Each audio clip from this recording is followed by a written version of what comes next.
And yes, let's say it loud for the folks in the back.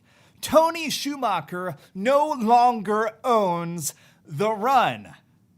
That crown now belongs to Brittney Force, David Grubnick, John Collins, and the entire Monster Energy Chevrolet Top Fuel John Force Racing team. The run isn't a relic anymore.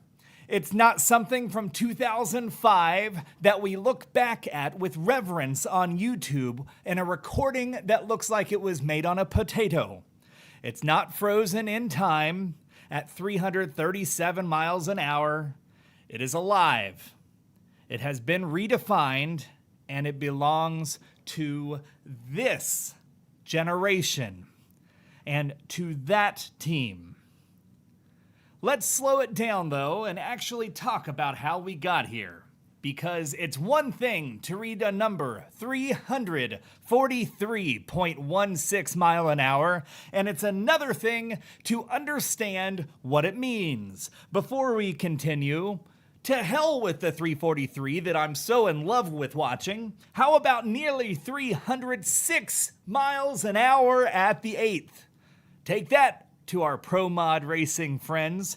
And Pro Mod Racers, you know I love you too. But 306 at the 8th mile, 343 at the 1,000 foot. Again, I scream, this is the run. It means Brittney Force's dragster was traveling 504 feet per second when it crossed the finish line. It means that and so much more. Think about it.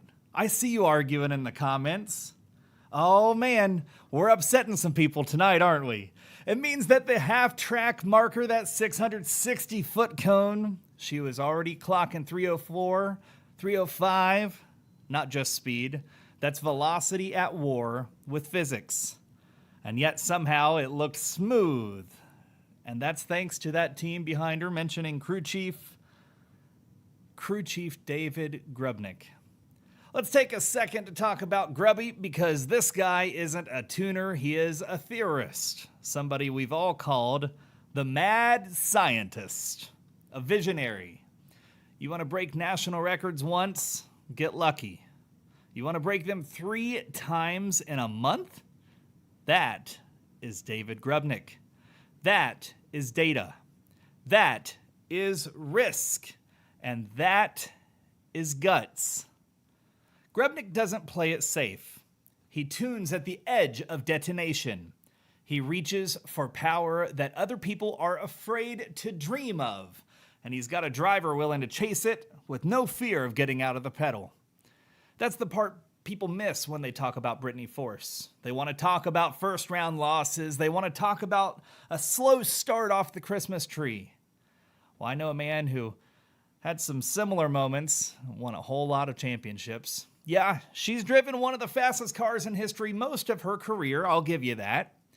But just being in the seat doesn't guarantee greatness, because I guarantee you that you and I alike could jump in Brittany's car and we couldn't get it over 200 mile an hour. It takes courage to stay in a pass like this.